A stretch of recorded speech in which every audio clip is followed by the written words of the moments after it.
జై శ్రీరామ్. శ్రీమాత్రే నమః. శ్రీ గురుభ్యో నమః.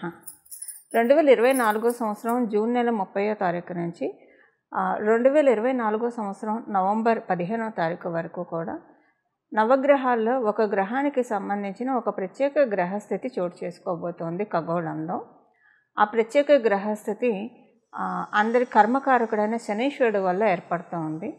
శనీశ్వరుడు వక్రిస్తూ ఉన్నాడు. 30వ తారీఖు నుంచి నవంబర్ 15వ తారీఖు వరకు వక్రగతిలో ఆయన ఉంటున్నాడు.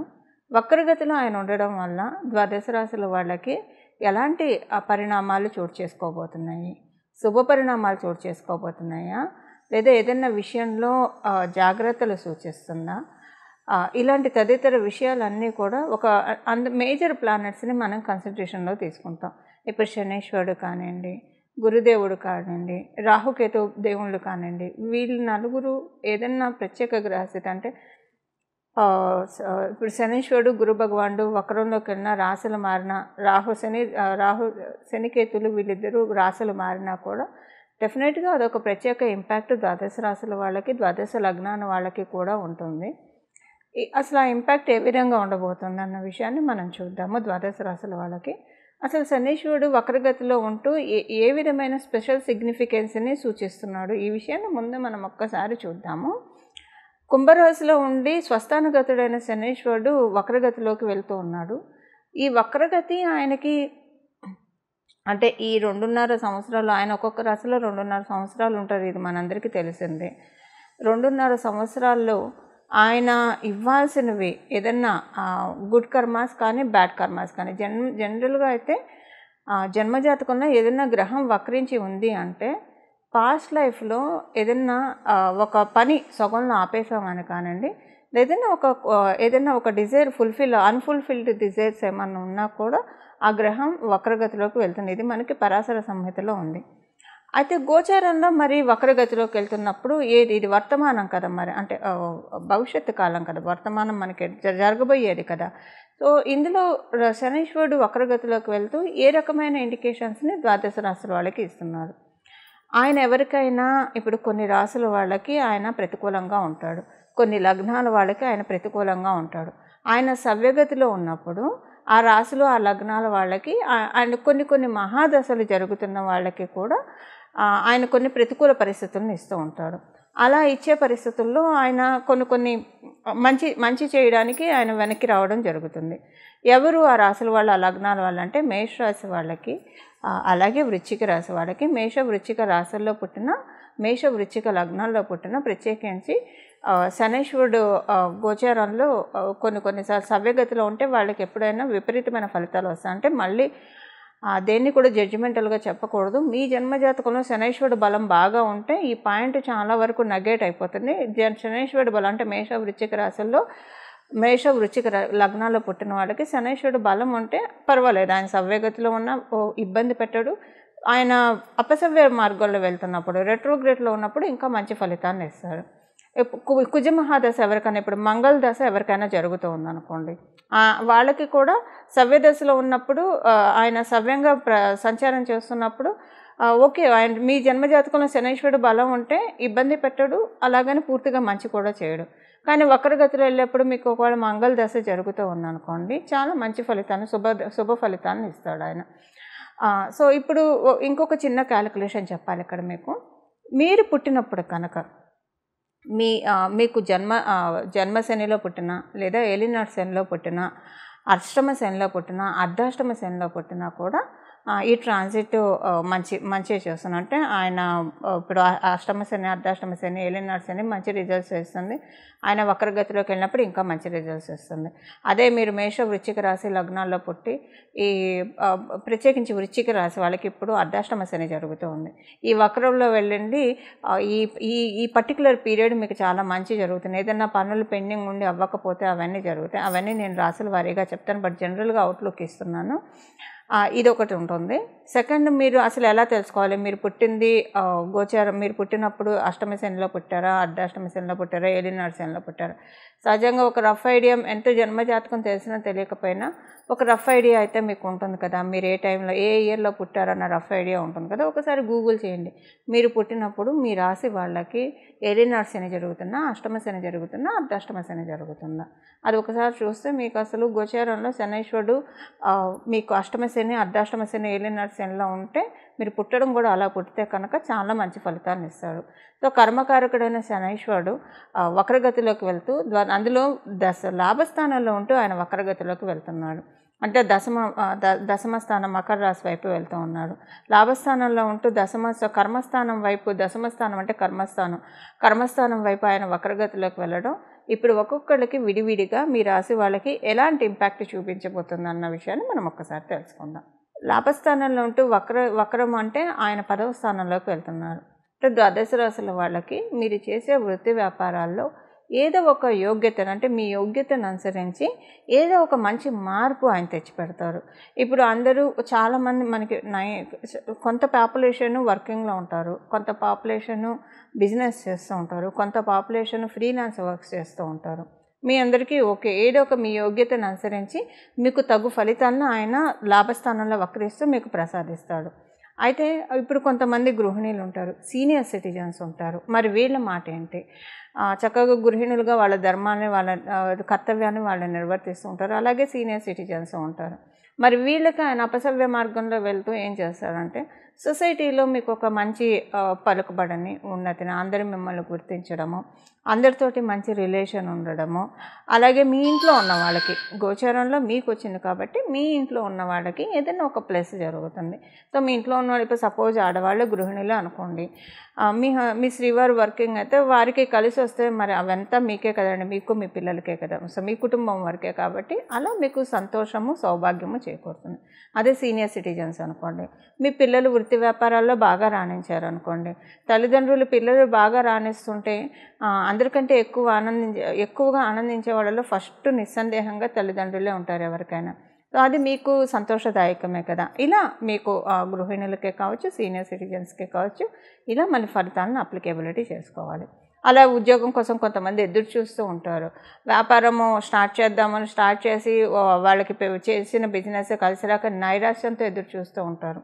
వీళ్ళందరికీ కూడా శనైశ్వరుడు ఏదో ఒక మంచి మార్పు తేబోతూ ఉన్నారు. అవేంటో మీ రాశుల వారిగా ఇప్పుడు తెలుసుకుందాం. మిథున రాశిలో ఉన్న వాళ్ళకి శనైశ్వరుడు వక్రగతిలోకి వెళ్తూ, అందులో మీకు నవమ స్థానంలో అంటే లక్ష్మీ యోగాన్ని జనరల్గానే ఆయన ప్రసాదిస్తూ ఉన్నాడు. కుంభరాశిలోకి వచ్చినప్పటి నుంచి నవమ స్థానంలోకి వెళ్తూ ఆయన నవమ స్థానంలో ఉండి ఆయన వక్రగతిలోకి వెళ్తూ ఉన్నాడు. అంటే మీకు అష్టమం వైపు వెళ్తూ ఉన్నాడు.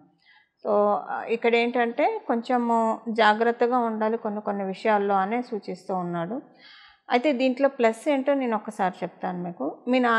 మీకు నాన్నగారు లేదా తండ్రి సమాన వాళ్ళు ఎవరైనా ఉండి వాళ్ళు కనుక ఆరోగ్య సమస్యలు ఇబ్బంది పడుతూ ఉంటే దాంట్లోంచి వాళ్ళు బయటపడతారు మీ గోచార గ్రహస్థితుల రీత్యా. మీరు కనుక విదేశాలు వెళ్ళాలని ప్రయత్నిస్తూ ఉంటే బాగుంటుంది, మీ ప్రయత్నాలన్నీ కూడా సఫలీకృతం అవుతాయి. అలాగే మీరు కనుక ఏదైనా అంటే విదేశాల్లో ఉన్నవాళ్ళైనా, ఆల్రెడీ మీరు విదేశాల్లో ఉండి, మీది మిథున రాశి, మిథున లగ్నం, మీరు ఆల్రెడీ విదేశాల్లో ఉన్నారు అంటే ఆయన వక్రగతి మీకు ఇబ్బందులు అయితే డెఫినెట్గా ఇవ్వదు, మంచి ఫలితాలనే ఇస్తుంది. అయితే మీరు స్వదేశంలో ఉంటే కొన్ని విషయాల్లో జాగ్రత్తలు, కొన్ని విషయాల్లో అనుకూలతలు కూడా ఉంది. అయితే మొదటగా అనుకూలతలు ఏ విషయంలోనో మనం చూద్దాం. మీకు కమ్యూనికేషన్ స్కిల్స్ చాలా బాగా పెరుగుతాయి. ఏదైనా విషయాన్ని మీరు కమ్యూనికేట్ చేయడానికి చాలా అనుకూలమైన సమయం. మీరు కమ్యూనికేటివ్ రిలేటెడ్ ఫీల్డ్స్లో ఉంటే కనుక చాలా ది బెస్ట్ టైం అని చెప్పాలి. ఇప్పుడు చాలా మంచి మార్పులు చూస్తారు. కమ్యూనికేటివ్ రిలేటెడ్ ఫీల్డ్స్లో ఉన్న, మీడియాలో ఉన్న, ప్రెస్లో ఉన్న, లేదా ఏదైనా కమ్యూనికేటివ్ రిలేటెడ్ ఫీల్డ్స్లో ఉంటే కనుక మీకు ఇది చాలా మంచి ట్రాన్సిట్. అలాగే మీకు ఏదైనా రుణ భారాలు ఇలాంటివి ఏమైనా ఉంటే కనుక అవి తీరే విధంగా మీకు కొన్ని మంచి మార్పులు చోటు చేసుకుంటాయి ఈ ట్రాన్సిట్ వల్ల. రుణ భారాలన్నీ కూడా నెమ్మదిగా 1 by 1 డిక్రీజ్ అవ్వడానికి, దానికి ఛాన్సెస్ చాలా చక్కగా ఉంది. రుణభారం కాకపోతే మాకు ఎలాంటి అప్పులు లేవండి అని అనుకుంటే కనుక మీకేమన్నా ఎవరితోటైనా ఇబ్బందులు ఉన్నా లేదా మీకు మీరుగా ఇన్సెక్యూరిటీస్కి ఇలాంటి వాటికి లోనయ్యి ఇబ్బంది పడుతుంటే వాటి నుంచి బయటపడే శుభ సమయం ఇది. అయితే జాగ్రత్తలు ఏ విషయంలో సూచిస్తుందంటే ఒకే ఒక విషయంలో జాగ్రత్త మీకు చెప్పాలి. అదేంటంటే ఏదన్నా మీకు ఆపర్చునిటీ వచ్చే అవకాశం ఉంది. ఆపర్చునిటీ మీకు 3 times వస్తుంది. భయంతోటో బెరుకు అంటే 3 times కావచ్చు, ఒక టైం కావచ్చు. భయంతోటో బెరుకుతోటో ఇన్సెక్యూరిటీతోటో లేదా ఒక్కొక్కసారి ఇగ్నోరెన్స్ తోటో ఆపర్చునిటీ మీరు మిస్ చేసుకునే అవకాశం ఉంది. ఈ విషయంలో కొంచెం జాగ్రత్తగా ఉండాలి. వచ్చిన ఆపర్చునిటీని వచ్చినట్టు గ్రాప్ చేసుకొని తదనుగుణంగా వెళ్తే కనుక చాలా మంచి ఫలితాలు మీకు తటస్థిస్తాయి. ఇవి మిథున రాశిలో పుట్టిన వాళ్ళకి ఉన్న ఫలితాలు. మిథున లగ్నంలో పుట్టిన వాళ్ళకి కూడా ఈ ఫలితాలు ఆపాదిస్తాయి. చూసారు కదండి, మీ రాశి వాళ్ళకి శనీశ్వరుడు వక్రగతిలోకి వెళ్తూ ఎలాంటి ఫలితాన్ని ఇస్తూ ఉన్నారో. అయితే ద్వాదశ రాశుల వాళ్ళకి, ద్వాదశ లగ్నాల వాళ్ళకి శనీశ్వరుడు మీకు యోగించే స్థితిలో ఉన్నా, యోగించే స్థితిలో లేకపోయినా, సపోజ్ మంగళ దశ జరిగే వాళ్ళకి మీకు శనీశ్వరుడు బలం బాగా జన్మజాతకంలో ఉంటే, ఆయన సవ్యగతిలో ఉంటే పెద్దగా ఇబ్బంది పెట్టడు. అపసవ్య మార్గంలో ఉంటే మటుకు మంచి ఫలితాన్ని ఇస్తాడు. అలాగంటే మీకు మంగళ మహాదశ జరుగుతూ ఉన్నా, మంగళ అంతర్దశ జరుగుతూ ఉన్నా ఈ పాయింట్ అప్లికేబిలిటీ ఉంటుంది. లేదా మీ జన్మజాతకంలో శనీశ్వరుడు మరియు మంగళ వీళ్ళిద్దరూ కలిసి కనుక ఉంటే అప్పుడు కూడా సేమ్ సిచ్యువేషన్ ఉంటుంది. ఆయన సవ్యగతిలో కంటే అపసవ్యగతిలో వెళ్ళినప్పుడే మంచి ఫలితాన్ని ఇస్తారు. సో ఇవన్నీ అసలు తెలిసినా తెలియకపోయినా శనీశ్వరుడు అపసవ్య గతి మీకు మంచి ఫలితాన్ని తెచ్చిపెట్టాలంటే అయితే ఇప్పుడు మనం ఏ పరిహారం చేయాలి? నేను మొదట చెప్పినట్లు ఇప్పుడు కొంతమంది నిరుద్యోగులు ఉంటారు, ఉద్యోగం కోసం ప్రయత్నిస్తూ ఉంటారు. అలాగే వ్యాపారంలో అభివృద్ధి సరిగ్గా లేకుండా బాధపడుతూ ఉంటారు. అంటే ఉద్యోగం చేస్తూ వాళ్ళ శ్రమని కూర్చి వాళ్ళ ఎఫర్ట్స్ని పెట్టేవాళ్ళు ఉంటారు. వ్యాపారం చేస్తూ వాళ్ళ ఎఫర్ట్స్ని పెట్టి ఓకే వాళ్ళు ఉన్నంతలో సంతృప్తిగా ఉన్నవాళ్ళు ఉంటారు. ప్రయత్నాలు సఫలీకృతం కాక ఇబ్బంది పడుతున్న వాళ్ళు ఉంటారు. ఆల్రెడీ మీరు వృత్తి వ్యాపారాల్లో ఉంటే అందులో కలిసి వచ్చే విధంగా శనీశ్వరుడు ఇప్పుడు తోడ్పాటునిస్తాడు ఈ పరిహారం చేసుకుంటే, ఆయన వక్రగతిలో ఉన్నాడు కాబట్టి. అలాగే నిరుద్యోగులకి ఇప్పుడు ఈ పరిహారం బాగా ఉపయోగపడుతుంది. ఉద్యోగం తొందరగా రావడానికి ఆయన అంటే తల్లిదండ్రులకు ముద్దొచ్చినప్పుడే చంకెక్కాలి అన్నట్లు ఇప్పుడు ఆయన ఈ కరుణించే స్టేజ్లో ఉన్నాడు కాబట్టి పరిహారాలు చేసుకోవడం వల్ల, చిన్న పరిహారాలు చేసుకోవడం వల్ల వెంటనే ఆయన స్వతరంగా వరాలను ప్రసాదిస్తాడు. అది నిరుద్యోగులకు ఉద్యోగం రావడానికి బాసట అవుతుంది ఈ పరిహారము. అలాగే ఇప్పుడు వ్యాపారం పెట్టి అస్సలు ముందుకు సాగాక చాలామంది ఇబ్బంది పడుతూ ఉంటారు. ల్యాండ్ సేల్కి పెట్టి ముందుకు సాగాక ఇబ్బంది పడుతూ ఉంటారు. ఏదైనా భూమి కొనాలి, కొంతమంది డబ్బులు కట్టేసి ఉంటారు కానీ ఆ ప్రాపర్టీ కన్స్ట్రక్షన్ మటుకు పూర్తిగా కాదు, అలా ఇబ్బంది పడేవాళ్ళు ఉంటారు. స్థలం లేదా ఇల్లు కొనుక్కోలేక ఇబ్బంది పడుతూ ఉన్నవాళ్ళు, అంటే ఈ ప్రయత్నాల్లో ఉన్న వాళ్ళ వరకు మాత్రమే ఈ ప్రయత్నాల్లో ఉన్నవాళ్ళు ఈ పరిహారం చేసుకోవడం వల్ల వాళ్ళకి కూడా అవన్నీ సఫలీకృతం అవుతాయి. ఇప్పుడు మనం పరిహారానికి వెళ్దాము. ఈ పరిహారం ద్వాదశ రాశుల వాళ్ళకి, ద్వాదశ లగ్నాల వాళ్ళకి అందరికీ కలిపి ఒకటే పరిహారం ఉంటుంది. ప్రతిరోజు భాగవతంలోని గజేంద్ర మోక్ష ఘట్టం చదవడం, వినడం ఇది చేస్తే కనుక మన జీవితంలో ఉన్న కష్టాల నుంచి, దుఃఖాల నుంచి భగవంతుడు కృష్ణ పరమాత్ముడు మనల్ని గట్టెక్కిస్తాడు. ఈ గజేంద్ర మోక్షము మీరు చదవడం, మీకు బాగా చదివే అలవాటు ఉన్న వాళ్ళైతే చదివేసుకోండి హాయిగా, లేదా వినడానికైనా ప్రయత్నించండి ప్రతిరోజు. కనీసం రోజు కుదరకపోయినా శనీశ్వరుడు వారమైన శనివారం అయినా సరే కనీసం వినడానికి ప్రయత్నించండి. ఈ ఆపర్చునిటీ అస్సలు ఎవ్వరూ మిస్ కాకండి. ఇది చాలా స్వల్పమైన రెమెడీ. భాగవతాన్ని చదవడం వల్ల పెచ్చు పుణ్యం వస్తుంది, బహులాభాలు ఉంటాయి, ఇది మనందరికీ తెలిసిన విషయమే. అందులో గజేంద్ర మోక్ష ఘట్టం వినడం వల్ల ఇందులో మీరు చేయాల్సిందల్లా మీ టైం కొంత కేటాయించాలి. మనకు అసలు భగవంతుడు సమయాన్ని ఇచ్చిందే, ఈ జీవితాన్ని ఇచ్చిందే భగవంతుడు. మన పనులు మనం చేసుకుంటే నిత్య దైనందిన జీవితంలో మన బ్రతికి, మన ఆహారానికి, మన జీవించడానికి కావాల్సినంత సంపాదించుకుంటూ రిమైనింగ్ టైం అంతా భగవంతుడి ధ్యానంలో గడపడానికే మనకి సమయం ఉన్నది. సమయాన్ని జాగ్రత్తగా యూటిలైజ్ చేసుకునే శనీశ్వరుడు డిసిప్లిన్ సూచిస్తాడు. సో ఎవరైతే టైం వేస్ట్ చేయకుండా ఉత్తగా అంటే వ్యర్థ ప్రసంగాలతోటి లేదా చిట్ చాట్ తోటి ఇలా కాకుండా ప్రొడక్టివ్గా టైంని ఉపయోగించుకోవడానికి ప్రయత్నించండి. ప్రొడక్టివ్గా టైం ఉపయోగించుకోవడానికి ప్రయత్నించే వాళ్ళంటే శనీశ్వరుడికి బహుప్రీతులు అవుతారు. వాళ్ళని ఆయన ఇబ్బంది పెట్టాడు, ఎందుకంటే ఆయన క్రమశిక్షణని సూచిస్తాడు కాబట్టి. సో మీ టైం మీరు ఎంత క్వాలిటీగా, ఎంత ప్రొడక్టివ్గా యూజ్ చేసుకుంటున్నారో ఇది ఒక చెక్ పెట్టుకోండి. తర్వాత గజేంద్ర మోక్షం వినడానికి ప్రయత్నించండి ప్రతిరోజు కూడా. ఇలా గజేంద్ర మోక్షాన్ని వినడం వలన మీకు అంటే ఏ విషయంలో అయితే నలిగిపోతూ ఉన్నారో ఆ విషయం నుంచి బయటకు వచ్చేస్తారు. అందులో ఇప్పుడు ఆయన కుంభరాశిలో ఉండి వక్రగతిలోకి వెళ్తున్నాడు.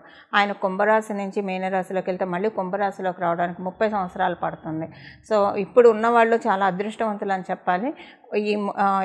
ఈ రెట్రోగ్రేషన్లో ఉన్నప్పుడు ఈ పరిహారం చేసుకోవడం వల్ల కనీసం ఇక్కడి నుంచి ఒక 6-7 సంవత్సరాల వరకు డోకా లేకుండా మంచి మార్పుల్ని కైవసం చేసుకోవడానికి డెఫినెట్గా గజేంద్ర మోక్షం ఉపయోగపడుతుంది. ఇలా గజేంద్ర మోక్షాన్ని మీరు ప్రతిరోజు చదవడం వినడం, రోజు కుదరని వాళ్ళు కనీసం శనివారం పూట వినడానికైతే వితౌట్ ఎనీ ఫెయిల్ ప్రయత్నించండి. ఆ పెరుమాళ్ళ ఆశీస్సులు మీరు అందరూ అందుకుంటారని చెప్పి తద్వారా అందుకోవాలని చెప్పి నేను కూడా ప్రార్థిస్తూ మీ అందరి తరఫున వాసుదేవుని ప్రార్థిస్తూ మంగళం. నమో భగవతే వాసుదేవాయ.